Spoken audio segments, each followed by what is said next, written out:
Yes! Great to be back, as usual, every Wednesday on the podcast. Guys, welcome to the Luke Kidgell Hour. Hey, how you doing? I'm Luke Kidgell.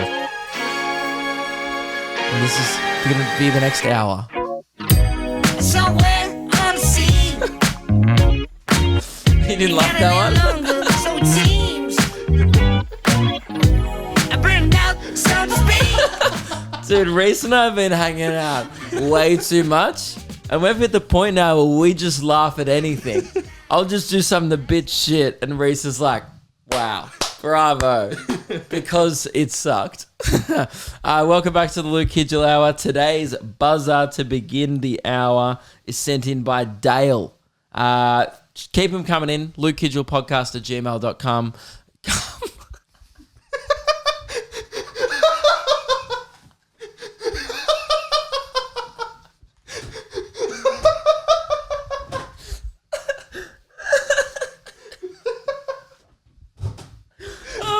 Going to be a delirious episode. LukeKidgell.com. That's when you know it's going to be a good episode, but you don't even mean to say come. Guys, oh wait, hang on. Oh god. Oh man, LukeKidgell.com. Great. Alright, that's where you can get tickets for shows as well. This is from Dale. Dale's buzzer to begin the hour in 3, 2, 1. What is up? Welcome back to the Animal ASMR podcast. That's very good from Dale. Very good. I like the straws confusing. That was like, man, almost the podcast if it was a Vine. Yeah. You know, just a lot of telling people to suck my butt and then introing Animal ASMR instead of content. It's great to be back. The shows. Oh, we added a Bendigo show. So if you're from Bendigo or surrounding regions, it is 18 plus. Apologies for any people who are under 18 and wanted to come, but we couldn't find another venue. So that's it. That's life. That's life. That's what all the people say. And whatever. LukeKidgell.com for that. So get on down. And then Melbourne, man, the second show. Tickets are flying off the shelves. It's almost half full already, which is crazy. So if you want to get down, June 6th is the last Melbourne show for the year. And then I'm done. I'm out. So come on down. And then Wollongong and Canberra. Tickets are almost gone as well. And same with Sydney and Newcastle. So, goddamn, I'm successful. Thank you very much for supporting the shows. So, big news during the week. Huge news. Haven't had big Bachelor news, really, that I've cared about since they announced the season of the Two Sisters. But I'll be honest, I was quite excited about that and then actually watched none of it. So I may not even watch this season, but I think this one I will because I'm pretty excited about this.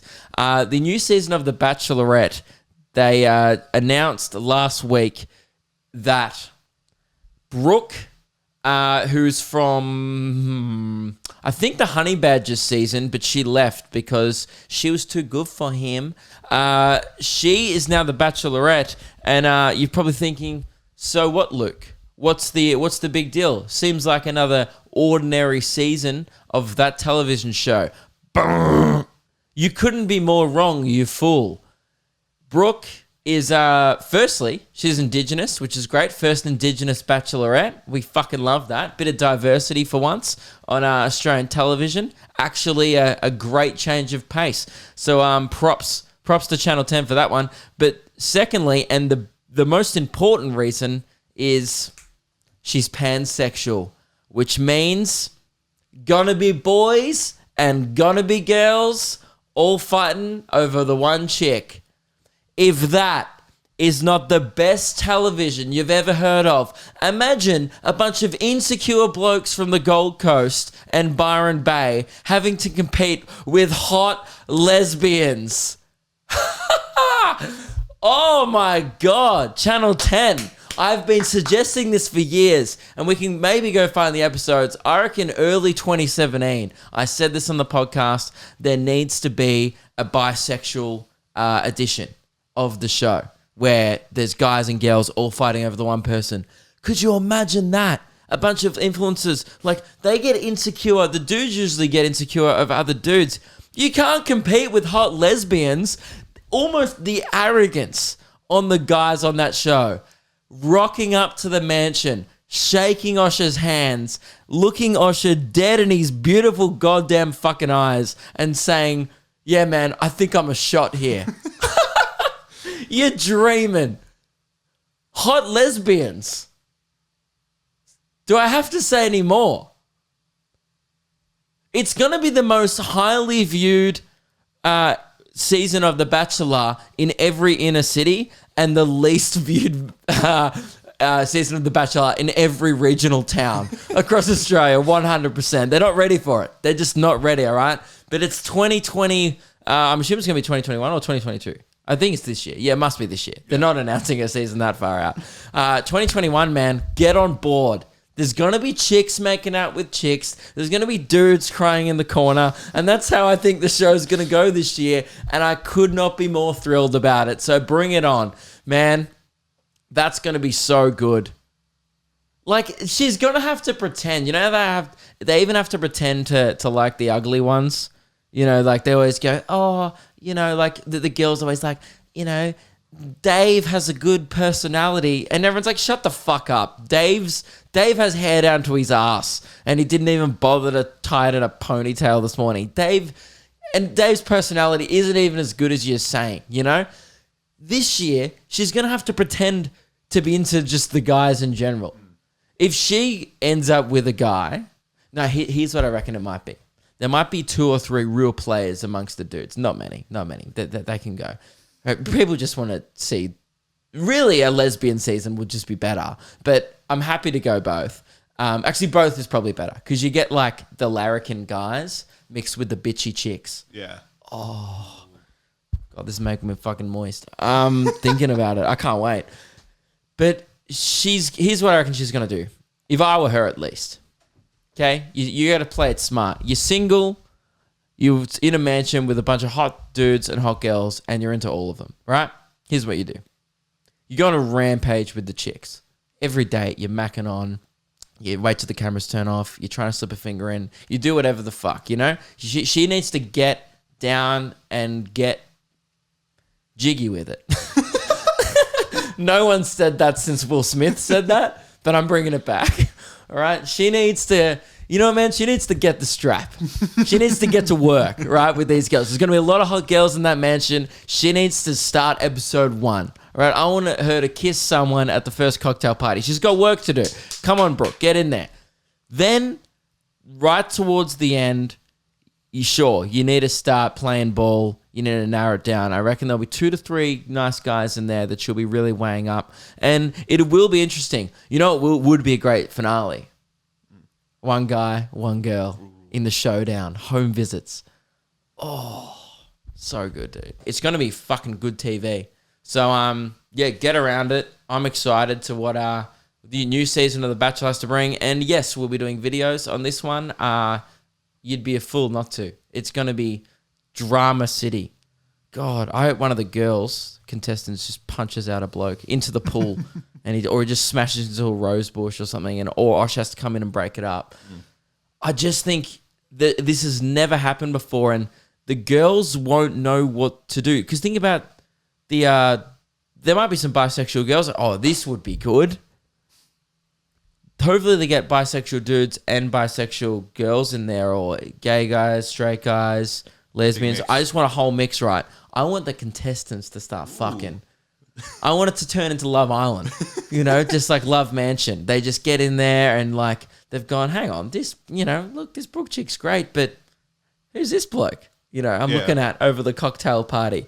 I reckon, mark my words, this is my prediction, 2 couples will come out of this season. Brooke and someone, and then 2 other people. Yeah. It's happened before, actually. 2 of the girls, it's actually already happened. 2 girls were bisexual in The Bachelorette, and they were dating for a bit. Okay. Forgotten their names. You know why? Because they're Australian reality TV contestants. So everyone has. And, man, I'm going on a music festival on the weekend. Well, I will have already been. I'm recording this episode just before I leave, so you guys will probably already seen that I've been at a music festival over the weekend. But we're recording Luke and Lewis, the show, in a VIP lounge, which means if you don't know that sounds fancy, you're probably thinking, wow, Luke, are you a very important person? Clearly not. If the bar's that low, if me, Lewis, and Keelan can get a AAA pass, the bar's fucking low, at Queensland music festivals. So I already know it's going to just be a gold mine of past reality TV contestants. So I'm going to be starstruck the whole goddamn day. I mean, Reese's favourite band's playing, Amity Affliction. Are they your fave band? Second behind Blink. Second behind Blink, which is pretty good for an Australian band. Yeah. And Blink-182 are the kings of the genre. So, Amity Affliction are playing. Reese is so jealous. I am. He's like, man, they're going to be backstage. What's his name? Aram. So, the lead singer's name's Aram. Because I was like telling Reese, I was like, who do I have to look out for? He goes, he's got a neck tat. And I was like, no shit, he has a neck tat, dude. He's the lead singer of a pop punk / hardcore band. Yeah. I'm surprised he doesn't have a fucking tattoo on his nose. His name's Aram. Yeah, okay. He honestly, hey, man, his parents probably didn't know what to call him, right? And they just like, and the doctor's like, great. And then just put it on the birth certificate. Your name sounds like you're confused. And that's awesome. So I'm looking forward to meeting Aram. And who are the other guys? One of them is from Gympie. Yeah, that's Aaron. Yeah, huge. I wonder if we can get him to open Gimp Fest. That'd be great. Reese would be around that. But so a few interesting things. See, I'll message you going, oh yeah, I saw the guys from Amity, cool. I'll message you as well going, mate, I saw bloody Apollo Jackson from The Bachelor. Yeah. Oh my God, he did a magic trick. How good. It's going to be exciting. So I'm pretty keen. I'll give you a full update on next week's episode about how the music festival went. I'm sure there'll be a few stories. I mean, last time I went to a music festival, I threw up in Amy Shark's dressing room. I don't know if I ever told this story in the podcast. I definitely told it on Luke and Lewis. I think I may have told it on the podcast. Look, long story short, I'm not proud of it. I don't do vodka. Everyone has that one drink they don't do. Mine's vodka. Why? Because when I was 18, I went on schoolies. I didn't know how to drink, and no one in my family drinks. So when someone's like, oh, you mix vodka and raspberry together, I was like, great, probably 50-50. Guys, you don't do that. It's a shot. And I didn't and that's what I think back on now. I'm like, did I really not know what a shot was? I definitely knew what a shot was, but I guess I didn't know it was also applied to openly mixing drinks. Or maybe I thought I was a big dog and I could handle it. I don't know what happened, but by 8:30 p.m. I was on the floor and I'd thrown up in my ex-girlfriend's hair. So that's why I don't do vodka. Anyway, so I was telling Jace from Gypsy Tales, a podcast I've done a couple of times. People may know Jace. He's a bloody legend. And I was like, nah, man, I don't do vodka. He goes, no, you've never had the good shit, bro. You never had the good premium vodka. He's like, have you had Grey Goose? And I was like, dude, it doesn't matter what vodka it is. I hate it. I can't do it. And I'm like, it just tastes like petrol to me, like worse than what petrol. I mean, I've never tasted petrol, but it's what it smells like. And anyway, we're backstage and then we see that there's a bottle of Grey Goose in Amy Shark's dressing room. I think it was when she was on stage or she'd left the festival. I'm not sure.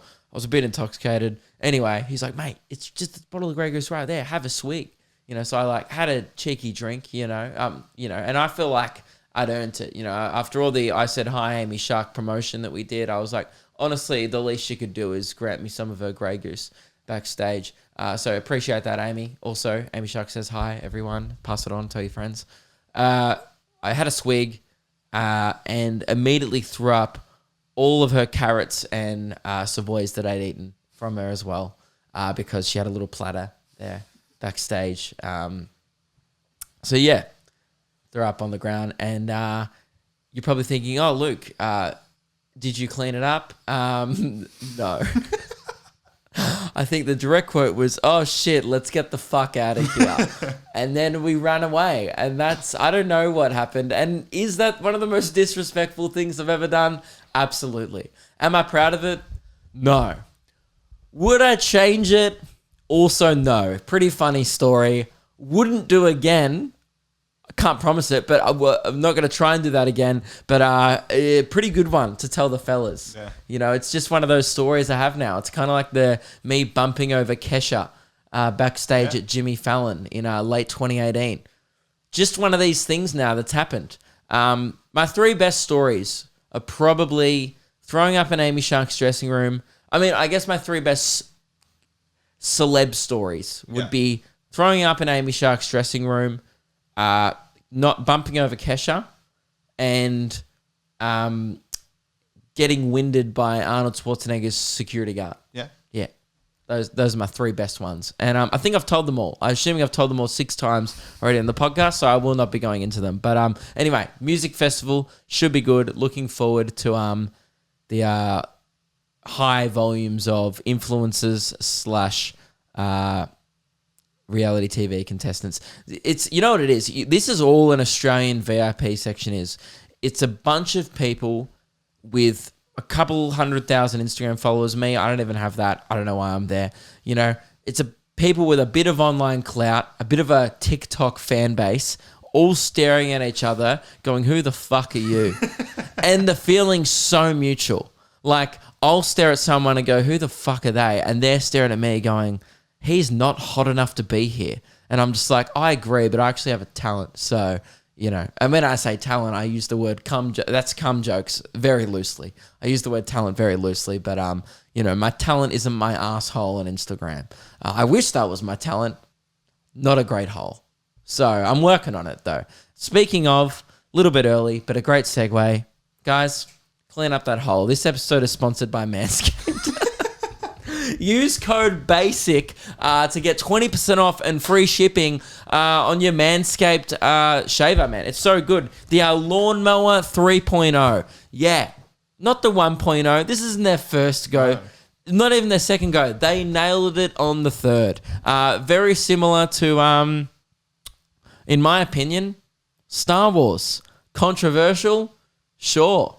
But I think the third of each saga is the best. Revenge of the Sith, best of the prequels, and in my humble opinion, Return of the Jedi, best of... Anyway, this is a Manscaped ad read, not my Star Wars opinions, and most people prefer Empire Strikes Back. But, guys, if you're probably thinking, Luke, hang on, I don't even deserve to have undisheveled, smooth balls because my balls aren't toned. That's okay. Comes with a free ball toner. You're bloody welcome. They've got you sorted. Seriously, though, this shaver is unreal. I would definitely recommend it. Reese has got one. Yep. It's really, man, you're talking to, you know, you're listening to, you're not talking to, this is one way. You are listening to 2 smooth-nutted boys go about their business, and you can probably detect that in their energy. You know what it is? It says confidence, right? Use code BASIC. It's seriously the best razor I own. You can clean up your snail trail if you got some titty hair. You know, I got some titty hair. You know, clean that up. It's good, man. I'll be doing that before I go to the music festival. Yeah. I got to fit in with all these influencers. And if I was also going to a music festival or even out, right, or on a nice date, dude, I would use code BASIC to get 20% off. It's a seriously good deal. I would. They support the podcast. It'd be awesome if you guys support them. And yeah, that's it. Manscaped.com.au. Let's do it. Guys, hairy arseholes aside, I am having an affair. You're probably thinking, Luke, huge call. Why would you come out on a podcast and admit that? You know, am I listening to Chris D'Elia's podcast? No, you're not. Although, great podcast. No, you're not. I'm having an affair, and I found out during the week, so is Meg. We've both been cheating. I've been courting and seducing and going the whole way and spending a lot of time with my dear friend Admin recently. Oh boy, I've been doing so much goddamn admin that I actually haven't seen my girlfriend in 2 weeks. We do live with each other. We see each other, but we only do admin now. Yeah. both of us. We both are having these side flings with Gmail and like venues and phone calls and merch providers. They make me moist, Reese. Yeah. They. And a nice Google Doc. Fuck! Don't even get me started on the Google Suite, man. I use the whole suite. I use Google Sheets now. That's if you don't know what Google Sheets is, it's Excel but online. And I'll never do that again. I promise. Dude, I use Google Sheets, Google Docs, Google Calendar. Lewis and I have so much shit on that we had to set up a joint Google Calendar to legitimately figure out where the fuck each of us will be in the country over the next few weeks. Isn't that insane? That's awesome. I'm going away next week. Look, it's a lot of admin. Yes, it's just a fling, I promise. I'm sorting it out. Man, my brother's been helping me out with it. Yeah, I'm getting him in on the action. It's now become more than an affair. It's an incestual orgy at this point. My brother's in on it. Meg's having a crack. We're all just slamming this admin together. And there's so much paperwork. I scanned during the week. I scanned a few documents. I printed. Oh, man, we hooked up a new label printer, packaging, words like someone said the word capital expenditure to me the other day. Whitey from the podcast yesterday, right? Well, I was having a chat and he was talking about business and he goes, capital expenditure. And I said, I don't know what the fuck that means. All right. But I'm sure I will know. Dude, I'm learning. I'm an adult. I've been doing, I was on the phone to the ATO. Yeah. Who am I? I'm a bloody comedian. No, I'm not. I'm a businessman. I do 10% comedy, 90% business. It's seriously giving me a fucking headache. I have a 20% headache at all times, right? I'm running on fumes, guys. But that's okay. That's fine. And it's just a fling, I promise. It's a little affair. Meg knows about it. She's okay with it. She's also having a similar affair. She's actually pounding admin more than I am. Yeah, she's getting down and dirty with it. She's doing it right now while we're bloody recording. In the next room. Disgusting. In our own goddamn house. Yuck. So, and I'm sorry that you have to witness all these affairs. Yeah, well, I do have access to the doc, the Google Doc. I know. Yeah. Oh, look at you. Yeah, Reese has got a little side piece going as well. Yeah? Oh, these poor girls on Tinder and Bumble that you speak to. I mean, do you speak to any? It was going off in Albury. Yeah. Whenever Reese goes on tour, I go, are you going to jump on the apps? He jumps on the apps. He gets some matches. He gets all excited about it. And I go, did you message him? He goes, nah. And he's like, why would I? He's like, I don't live here. And he's like, it's just a bit of fun. And here's what I think. Ruben and Reese always go really well on dating apps when we go away. Yeah. And this is what I think. These towns are so fucking boring that we go to that the girls see two new dudes on the apps and they go, holy shit, there's two new guys that come to town. Swipe right, and then they must get disappointed because half these guys would just leave the next day. Yeah. Because they're doing fucking comedy tours or whatever. So, yeah, but that's okay. You're going to have to tell these girls, man, that I've got a Google Doc going. Yeah. Sorry, ladies. Business calls. And literally, because I've been getting a lot of phone calls this week. It's not good. We do seriously need to do something about it. My brother is actually going to become my business manager. I don't know if I'm supposed to say that. Yeah. I don't know. Keep it in. I don't know. It's not secret. I just don't know if he wanted. I don't know. I'll ask him. Yeah. Yeah, it's good. I've been getting a lot of help. It's getting to the point now because we're adding so many shows, thanks to you legends, that the things are going up, and I literally feel like it's quicksand. I'm going down just with the admin. I'm just like literally being drowned in paperwork.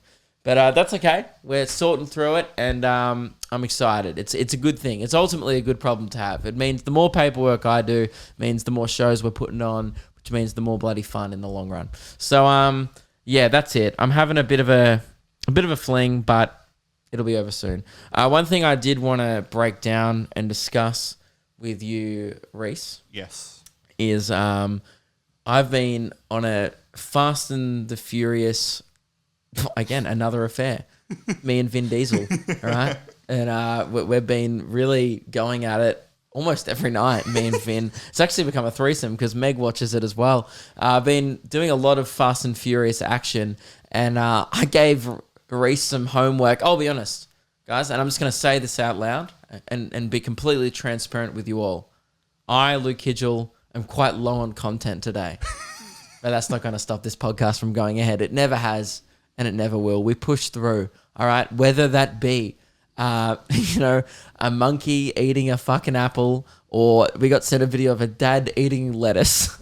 Whether it be, I saw that video on Brown Cardigan. Yeah. God, is it the one where he's like... Yeah. So good. I didn't flex about this. I made the Brown Cardigan top 100 of all time. One of my biggest achievements of all time. Going to be telling the grandkids about that one for sure. But we always push through.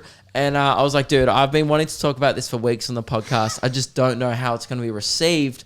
But you got to take risks as a content creator like myself. And honestly, man, I'm out here living my best life, and I just talk about whatever I want to talk about. That's the show. And all I want to talk about this week really was The Bachelor and The Fast and the Furious. Now, I'm aware that some of my audience now, particularly with TikTok, is quite young. Some people may actually not have been born when the first one was released. Yeah. I think it was 2001 or something.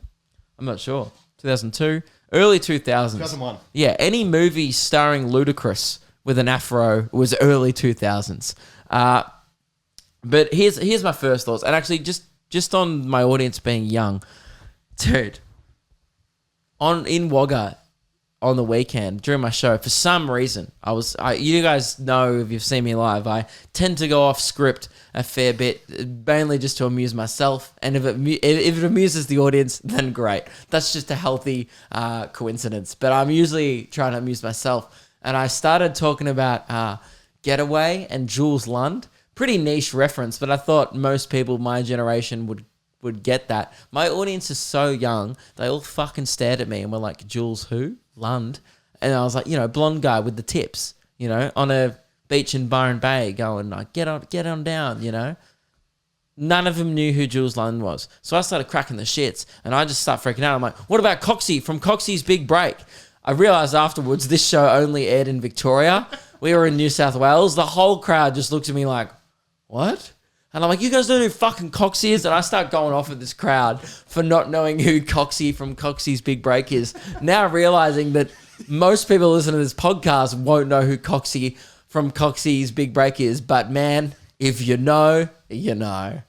That mustache, you don't forget a fucking stash like that. All right? He takes you down to Beechworth. He goes to the bakery. He gives you great fucking hotel deals. All right, it's a travel show purely based in Victoria that was on just before Deal or No Deal at 4:30 p.m. on weekdays. All right, and it was the end of the sick day lineup. When you're sick at your grandma's house, you kick it off at midday with Alan. Yep. I mean, you watch Cheese TV and whatnot in the morning. Yep. Okay. I'll give you the full TV sketch of me sick day at my grandma's house when I was 10. You wake up early, 6 a.m. You're thinking, Luke, why get up at the crack of dawn? Thunderbirds, bitch.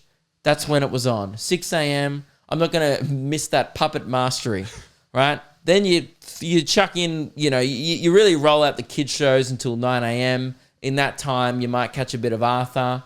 You might catch some Ben 10 for all you real youngins out there. Powerpuff Girls, Dragon Ball, Pokemon, you name it. All right, so then it's 9 a.m. You go have a snooze because you are sick after all. So you go have a snooze. You wait until midday. That's when the good shit starts, right? And if you want, you can catch the back end of Koshi, a morning show. But as a kid, that's not my vibe. You bring on Ellen at midday, right? That's when your grandma serves you lunch. You still got the sniffles, so you ride out Ellen. Boom, straight into Oprah or Dr. Phil, depending on which channel, right? And usually I went with Dr. Phil. Yeah. Then 2 p.m. comes around. You're probably thinking, oh, rough times like, wrong. Ready, steady, cook, motherfucker. Are you a green capsicum or a red capsicum? I'm a red, dude. Go fuck yourself. Everyone was red, all right? and you watch a goddamn cook-off when you didn't even know how to cook toast. That's what I realized. I used to be into that show, then I was like, I don't even know what a fucking pan is. I don't know what a saucepan is. I don't even know how to use a grill. So I used to watch Ready, Steady, Cook, and then 3 p.m. the kids show start again. Boom, you get some Roy the racing car action. You know, you get whatever the fuck. You get, those like kids game shows like Go Go Stop? Yeah. Yeah, that was the shit. Now, by the way, international listeners, hating this right now. Absolutely hating this. They would have got the Dr. Phil reference and the Ellen reference. Other than that, they're lost. And Oprah. Imagine if they'd never heard of Oprah. Honestly, I could probably go to Wagga and be like, you guys know Oprah? They'd be like, nah. Because like in my mind, Oprah and Coxie were on equal levels of fame. Like when I was a kid, I was like, man, Coxie's giving away pies. You know, Oprah's giving away cars. What's the difference? I can't afford either. I'm 10. So, anyway, that's the lineup, and then your parents pick you up and you go home, right? What was I talking about? Whatever. My audience is young, and it frustrates me. And it makes me feel old. I'm only 25, and I get on stage, and I make niche references. Do you remember that one show? I dug myself a hole and started talking about Shelley Craft from Funny Stone Videos, and no one knew what the fuck I was talking about. I do this frequently on stage. I'll just reference like kind of someone from like, 2010 on television, and all these like 19-year-olds just go like, I was 9, bro. What do you want from me? Oh, I was probably 7. It's like, oh, God. Be older. Anyway, whatever. So, Fast and Furious. All right, I wrote down a couple of thoughts on the franchise. First thought is regarding Tokyo Drift. And by the way, if you don't care about this is probably the end point of the podcast for you. Just call it a short episode today, and the real ones will kick on with this FF chat, because that's what we call it. We call it FF. Because we talk about Fast and Furious so much, we have to abbreviate it. Otherwise, we're just wasting time. Tokyo Drift. The character Han. Is it Han? It's Han. Han. Yeah. Han Solo. Han. Depending on where you're from. What did Meg... Did Meg just scream the C word? Oh, I thought you said Han. Oh, you said Han. You're correcting me. Right. How is that dude always hungry? The snack guy. Every shot, it cuts to this dude. He's just snacking, right? And I get that he's, isn't that what smokers do? Like, they have a chickpea addiction. How many chickpeas can you shovel down your throat in one film? And all I was thinking about was, how sometimes they do like 8 takes in a movie? Yep. Every take, he just has to wolf down chickpeas. This dude must have had to spit them out after the take. He'd be full. He would have been on a diet of purely chickpeas for the 3 months of filming that film. So that's my first thought with the film is, look, Tokyo Drift, great film. I love Lil Bow Wow. But can we talk about this? Lil Bow Wow doesn't miss. Tokyo Drift and Like Mike, 2 top hitters. And again, half of you probably too young to have ever seen Like Mike, and that makes me sad. Make me like Mike, and then he dunks it from halfway. It's awesome. Just a story of a upcoming kid from an orphanage who puts on Michael Jordan's shoes. One of the most realistic narratives I've ever seen in my life. Reese had a thought. What was it? Oh, DK. Yeah. What was your thought? It's a bad nickname. Yeah. It might be represented in the movie. It's Drift King. Yeah. So Reese goes to me. He goes, wait, I was thinking about this. DK. So he's like the main villain almost in Tokyo Drift. Yeah. Everyone calls him DK because of Drift King. Reese goes, people probably think his name's Dick King. I was like, this is true. Facts. And really, what pissed me off was they don't call Han SK, Snack King, when that's all he's doing the whole goddamn film. Sure, he's good at drifting, but I would argue he's better at chewing chickpeas in the background. But yeah, man, me and Reese are pretty much obsessed with dog shit 2000s culture. For some reason, it's pretty much all we talk about. And Reese bought it in. I don't know why. Do you even have it here? Yes. He bought it in for show and tell. What the fuck has this podcast become? Reese owns the Fast and Furious original video, the tricked out edition, which is so good. I'm just gonna read the blurb. I haven't read this before, by the way. I'm just assuming it's gonna be awesome. It's pedal to the metal excitement with this all new tricked out edition of the Fast and Furious on DVD. Turbocharged new features take you into the original hit movie like never before.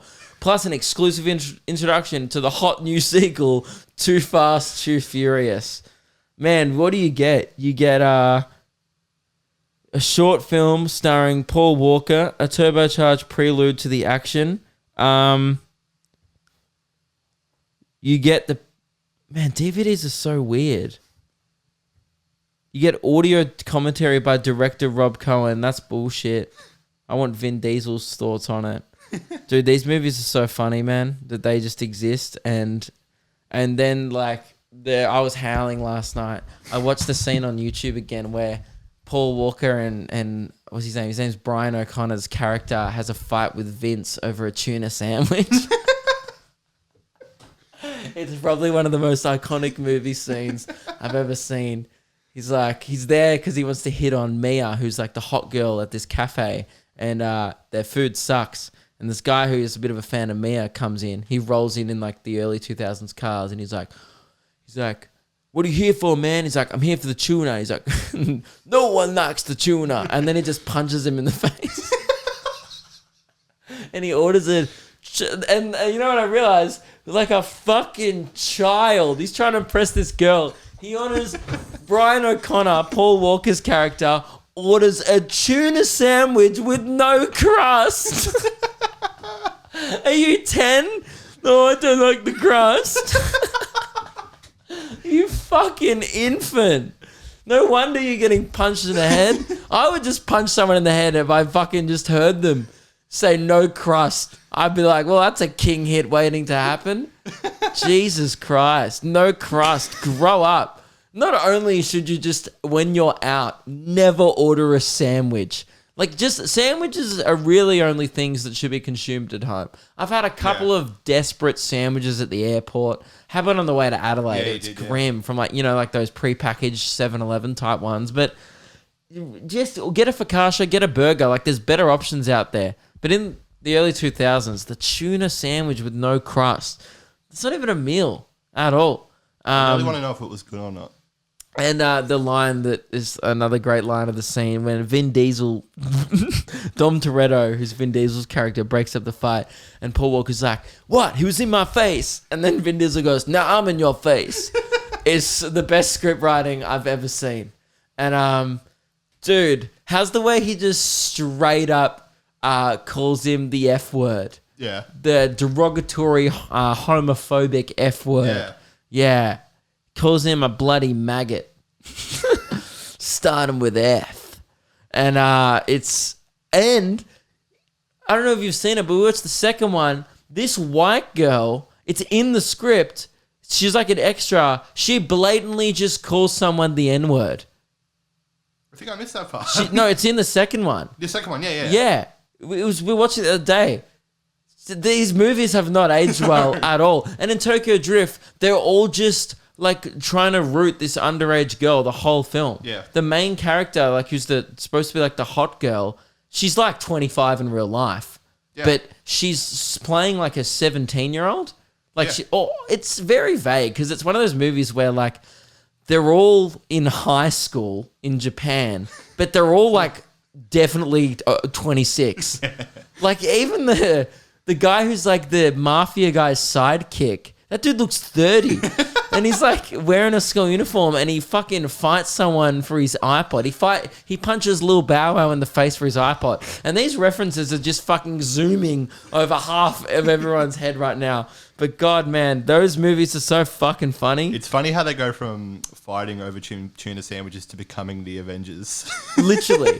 Yeah, the movie starts off where they're just like, it's just about street racing. And by the end, it's like a Mission Impossible heist film. And it's just like The Rock's in it. John Cena's in the new one. Yeah. I can't fucking wait, man. Jason Statham. It's like about international spies. And like, it used to just be about undercover cops and tuna sandwich beef. And when I say beef, tuna, not beef. It was a tuna sandwich, but they have beef over the tuna sandwich. Imagine if it was beef, no crust. Anyway, man, those movies are hilarious, and you cannot tell me otherwise. It's some of the best movie making. Do I have any other thoughts? I think I wrote down one other thought about the film. Well, I got one. Yeah. They need to bring Ja Rule back. Was Ja Rule in He's it? in the first one. What characters does Ja Rule He's play? like one of the street racers at the start. Is he really? Yeah. How do you know that? It's Ja Rule. You have such a niche knowledge. You were like just all you did between 2001 and 2012 was just consume pop culture, and then you retained it all. Yeah, pretty much. Like it's so funny. Reese and I just have such a fucked sense of humor at this point, where if someone like says the word Juicy J, we just howl laughing. Really just the thought that anyone would call their rap name Juicy J. That era is such a goldmine of just confusion. Like people would, and the 2000s is coming back. I was talking about this on the podcast a few weeks ago.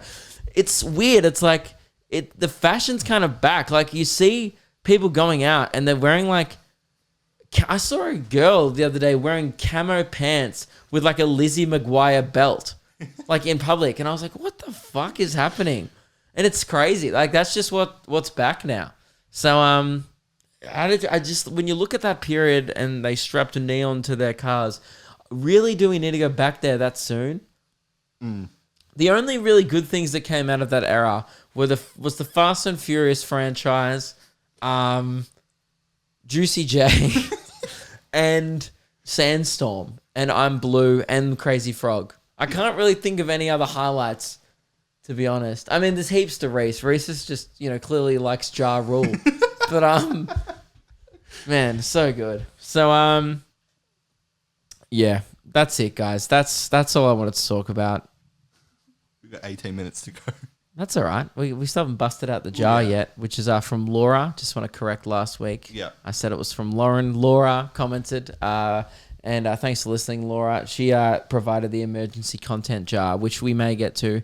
A few people, actually, over the email and over the DMs, we were talking about our new investment scheme last week on the episode. Reese and I have young investors. A lot of podcasts talk about this. Most podcasts talk about crypto, stocks, shares, financial investments. We are doing financial investing and also fund investment. The only downfall is the health of our livers. Reese and I invest by drinking regionally, which is one of our new schemes. We feel like we're kind of hacking the market. During the comedy festival, the bar we're at had a Captain Morgan special for $6, and you're making money off that. That's a great investment. So a few people were interested in actually seeing an investment episode of the podcast where we give some investment tips. And we do have quite a young audience, and I know you should never give financial advice, but I would be open to, when they turn 18, that's when you can start investing, and we can get them off on the right track. You don't want to fall into that. Sure, Goonbag is a good investment short term. Yeah. However, long term is the game, and it can make a good pillow if you pass out on it, but other than that, you're going to have a bad time the next day. It's a short-term investment. So on the regional tour, we're thinking of grabbing a few discounted beers because we're entrepreneurs.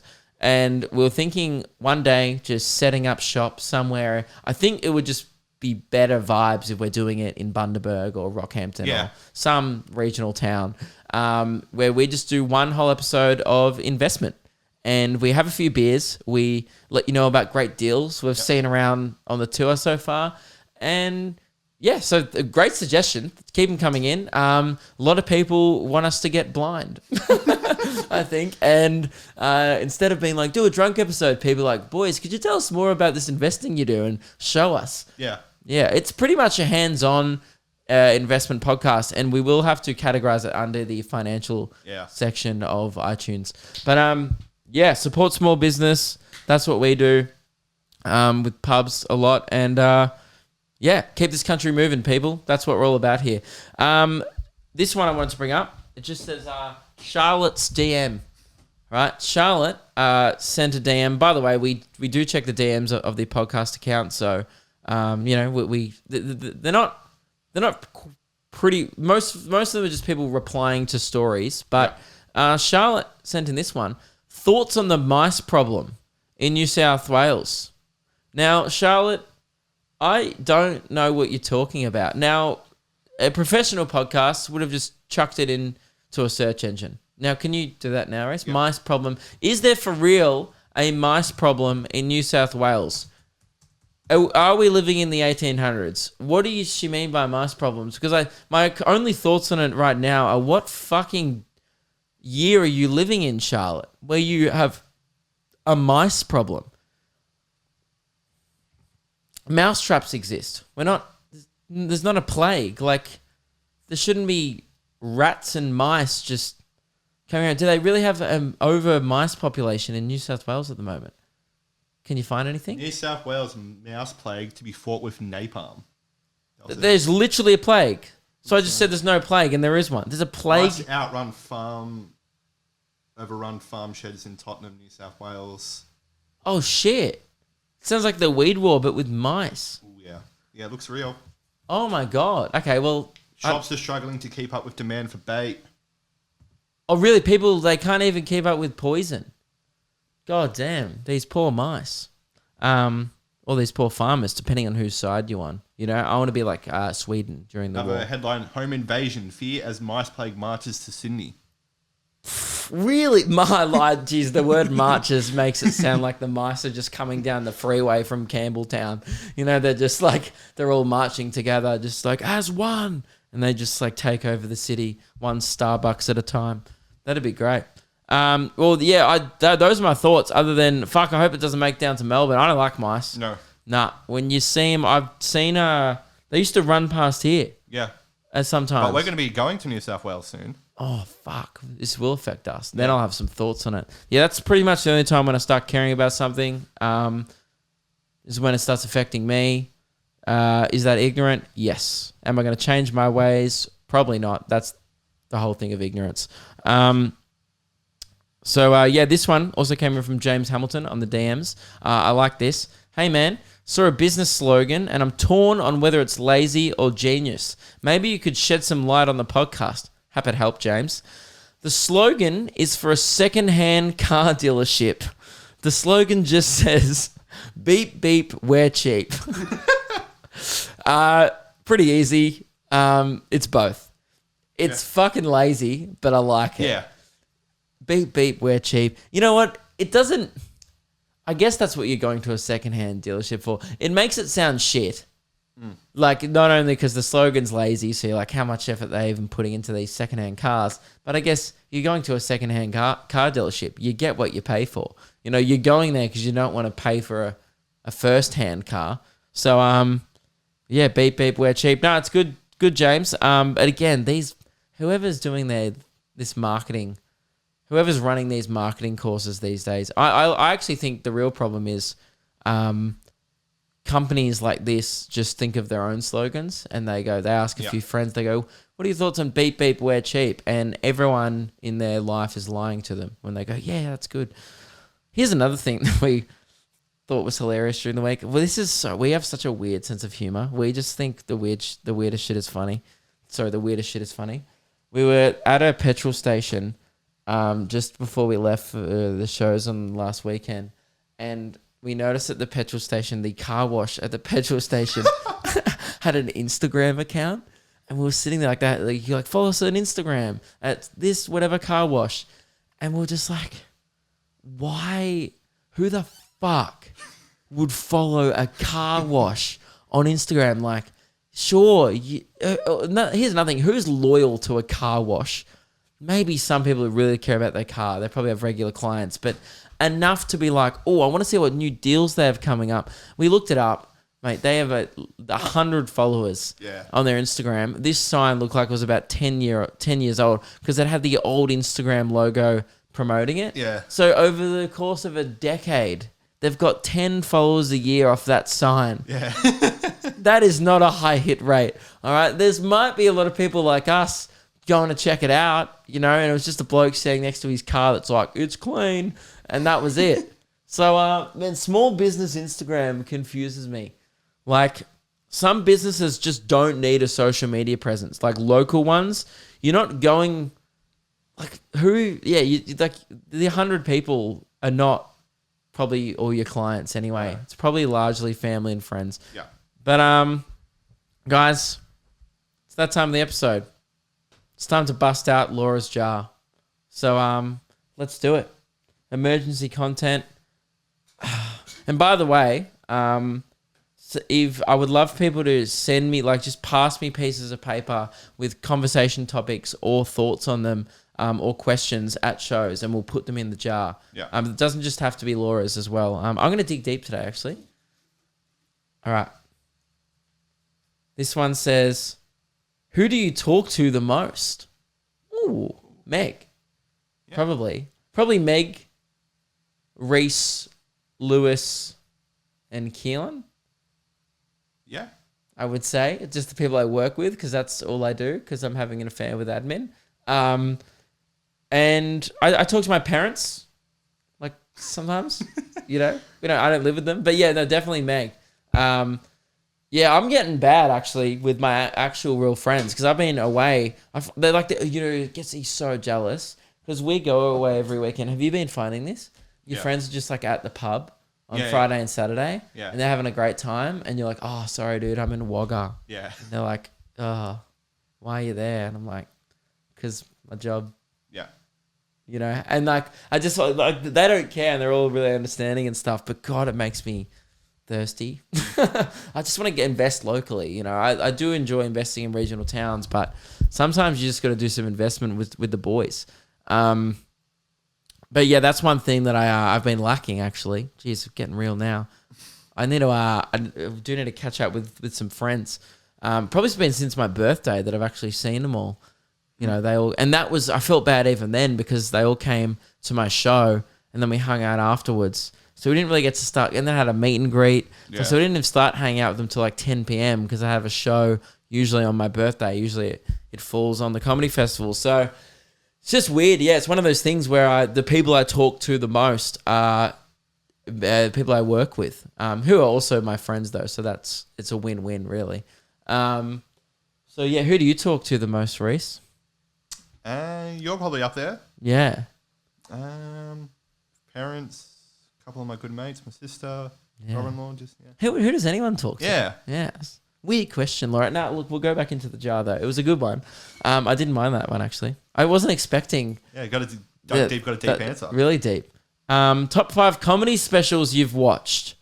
Ooh, this is interesting to me. Maybe not other people. But, okay. I think that my favorite comedy special of all time is Ricky Gervais's Humanity. That's fucking hilarious. I've seen it like 3 times. It's unreal. Bill Burr has some bangers, but it's hard to say which one's the best one. The one with the blue background, I forget what it's called. Bo Burnham, I really like that one. Man, I'm going blank right now. Yeah, I really don't know. I don't really watch net comedy that much, if that makes sense. Like I do, but I don't. Like I don't think I watch comedy as much as people would think. It's one of those things where I watched it a lot early on in my career, like learning it. And now I feel like I don't want to pick up mannerisms or traits from other people. So I usually just watch things that I know I could never be like. Kind of like Bo Burnham. Like he's like musical comedian, like one-liners, you know, never gets off script and stuff. I try not to... Sorry, I try to only really watch stuff that, you know, like I won't pick up people's mannerisms. But like I prefer just watching comedians live. Like it's so much better. Like watching Netflix specials is good, like on the internet or whatever. And I know a lot of international people have never seen me live or whatever. But it just does not compare at all. Like I watched Louis C.K.'s special. I bought it off his website. It was great, but I'd already seen half those jokes live, and it was fucking 10 times better in the room. I was pissing myself, man. Comedy is one of those things where I'm going to see Jim Jeffries next month. I've seen him a fair few times. Andrew Schultz was great when I got to open, which was so cool. Theo Von was fucking sick. There's shows that are like great live, but I don't really have favorite comedy specials because it just bores me. Like people always end up fucking sitting on their phone and like they don't watch them properly anyway. And it's just hard to enjoy comedy for an hour when you're, on your couch. But there's some that are great, man. Like I really like Chris D'Elia's stuff. I know he got cancelled last year, but I do really like his podcast and his stand up. I always have liked his comedy. I don't know. Bert Kreischer, the Machine special, that's a great story. That's probably one of my favorite bits of all time. Jim Jeffries, that special where he does the gun control bit is a fucking banger special the whole way through. There's a few real bangers that go back and rewatch because it's just unreal. Oh, you know whose special is underrated as fuck? Donald Glover, who's Childish Gambino. He did one comedy special ever, and then just like was like, oh, I've done comedy now, I'm gonna do music. This was like when he was kind of like acting in Community and stuff, as Troy. Dude, that comedy special, have you seen it? No. It's hilarious. It's one of the best comedy specials I've ever seen. So that one I would recommend to watch, particularly if you like his work and his acting and his music. You just like him, man. He's hilarious. So yeah, that's my answer. Good question. We're going to go through three or four. 4.5. Oh, okay. Well, this one's a hypothetical. Oh, if you could be on any television show, what would it be? The Bachelor, next. Speed round. Speed round. Obviously, was that even a question? Although, actually, I got to take that back. I want to be Osher on the show. Okay. Or not even, because I want Osher to be on there. I don't know. You're right. I actually don't want to be on The Bachelor. I really like watching it. And I would hate to be on The Bachelor. Well, it's my favorite show. I don't know. I don't really like TV. Ready, Steady, Cook, probably. Red Capsicum. Yeah. Or Luke's Big Break. And I could replace Coxie from Coxie's Big Break. If you could time travel, would you go to the past or the future? Who the fuck would go to the past? You already know what happened. The fuck that. Oh, I want to see the fucking how they built Stonehenge. Who gives a fuck how they got those rocks up there? Dude, go to the future. That would be the shit. Yeah, then you can come back and be like, stop. And everyone's like, doing what? Everything. We fuck it up. Yeah. Just stop. You call like Apple. Stop there. Stop at the iPhone 12. Why? You don't want to see the iPhone 34. It's a microchip in the tip of your cock. All right? You don't want to see that shit. But would you not want to go back and see any certain events? I mean, yeah, there's the argument you could go back and, kill baby Hitler or whatever. I have a bit of my show about kicking him in the head. Yeah. Yeah. What events would you want to go see? I mean, maybe, yeah, we could. I would love to be on set for the tuna sandwich fight scene. I would, not going to lie, I wouldn't hate that at all. Could be an extra. Yeah. Imagine being there. He's like, no crust. You're like, yes. You nailed it, Paul. So good. That's why I was so sad when he passed away. I was like, man, I hope someone at the funeral ate a tuna sandwich with no crust out of respect. That would have been awesome. It's been a long way without you, my friend. And I'll tell you all about it when I see you eat a tuna with no crust. I'll be honest, I didn't really know where I was going with that one. But yeah, definitely the future. These are great questions, by the way. This must have taken ages. Yeah. To do. This is Laura, you've bloody saved the podcast. We haven't had animal ASMR for weeks. That was the whole plan. She hated the animal ASMR. Yeah, probably. Which is disappointing because I was disappointed how torn everyone was. People reacted like it was a Natalie Imbruglia song, mate. They were fucking torn. And I was very pro animal ASMR. Some people loved it. Most disagreed, unfortunately. But you got to take risks. And yeah, definitely the future. Any places that you clearly sounded like you wanted to go? No, I was just saying. Some places from the past. Not really.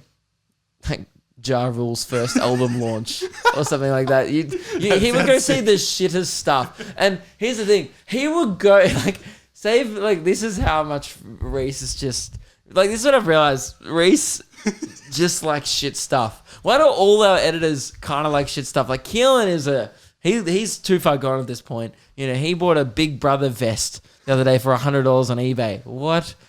But Reese just likes really subtle shit stuff where I reckon if he could choose anywhere to go to in time, he would probably go back to a time where he was alive. Like, he would be like 2004. Or like, you know, like Blink-182 were playing on Daytona Beach. Or like, whatever the fuck. It's like, oh my God, dude. Actually, that was 99 or 2000. But I bet you would go back to some place like that instead of going back to like the day of the moon landing or like, you know, the war or like the ancient pharaohs or, you know, you could go check out if Jesus was a real dude or not. Yeah. You could debunk religion with a time machine, you know. That's how you debunk religion, is you go back in time with a water and then you come back with a wine. Oh, that would be proving it right. And then you're like, bro, it exists. Oh, that's the end of the podcast, guys. Anyway, I gotta be quiet. LukeKidgell.com. Come to the shows. Manscaped, to use code BASIC. And for 20% off and free shipping. Thank you to Manscaped for sponsoring the show. And guys, that's bloody it. See you later. What is up? Welcome back to the Animal ASMR podcast. Doesn't really work at the end, that one, does it? No, it cuts off a bit early. No, I'm more meant we're welcoming people. Oh, true. Yeah. All right, guys. Bye. Somewhere on the scene. It got a little longer, so it seems. I burned out, so to speak.